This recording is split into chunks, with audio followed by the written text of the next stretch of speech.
अस्सलाम वालेकुम। आज हम क्रिस्पी फ्राइज़ बनाएंगे और आपने मेरी वीडियो को एंड तक देखना है और ये बहुत मज़ेदार बनेंगे और आपने इफ्तारी में अपने बच्चों को बना के दें, मेहमानों को बना के दें। सबसे पहले आप मेरे चैनल को सब्सक्राइब करें और बेल आइकन को दबाना ना भूलें ताकि मेरी हर आने वाली वीडियो सबसे पहले आप तक पहुंच सके। और ये मैंने 1 किलो आलू लिए हैं। इसको मैंने ठंडे पानी में रखा है, बर्फ़ वाले पानी में, ताकि ये ब्लैक ना हो जाए। अब मैं इसके मसाले बता रही हूँ। ये मैंने कुटा हुआ धनिया लिया है 1 चम्मच, ये 1 चम्मच चाट मसाला लिया है, ये 1 चम्मच से ज़्यादा ही है नमक, और 2 चम्मच मैंने लिए ये चावल का आटा, इसको घर में ही पीसा है। और ये आधी चम्मच लिए है सुरख मिर्च, और ये 1 चम्मच ज़ीरा है, और 1 चम्मच अजवाइन है, और आधी चम्मच कुटी हुई लाल मिर्च है, और ये बेसन है। इसको अब हस्बे ज़रूरत इस्तेमाल करेंगे जितनी होगी। ये इस तरीके से हम आलूओं को काट लेंगे, फिर पहले इस तरीके से काटेंगे, इस तरह पीस बनाते जाएंगे।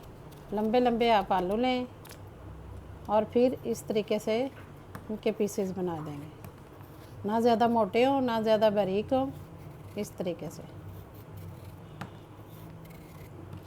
इस तरह हम सबको बारी बारी काट लेंगे। इस तरह काट के आपने रुमाल के ऊपर बिछा दें, और इसको जल्दी है तो इस तरह करके पंखे के नीचे रखें और इस तरह साफ़ कर लें ताकि ये अच्छी तरह खुश्क हो जाए।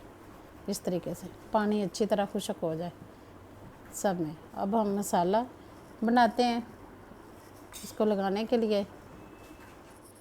ये मैं बेसन डाल रही हूँ, ये तकरीबन आपने 1 कप डाल दें, और इसमें अजवाइन, कुटी हुई लाल मिर्च, कुटा हुआ धनिया, चाट मसाला, सुरख मिर्च और नमक, और ये चावल का आटा। अगर आपके पास नहीं है तो ना डालें, कोई बात नहीं, वैसे ही हो जाएंगे। इस तरीके से आप अच्छी तरह मिक्स कर लें।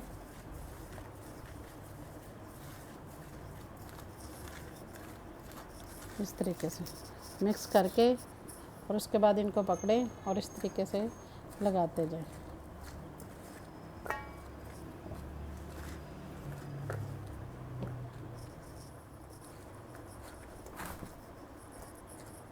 इस तरीके से हर एक पीस को ये मसाला लगाते जाएं और इसको 15-20 मिनट के लिए रख दें।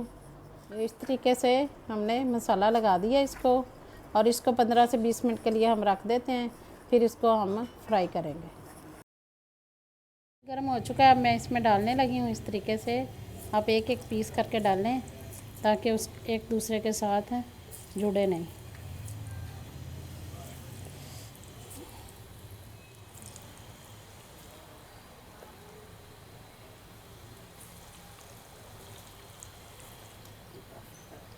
आपने आंच को तेज़ रखना है ताकि क्रिस्पी बने।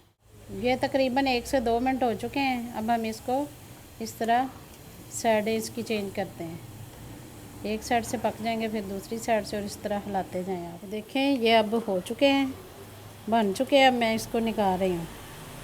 इस तरीके से अब मैं दूसरी बास्केट में डालूँगी। आपने इसको डायरेक्ट नहीं डालना, टिशू के ऊपर या प्लेट में अगर आप डालेंगे तो फिर ये नरम हो जाएंगे। इस तरह आप ये दोबारा डालें दूसरा पूर।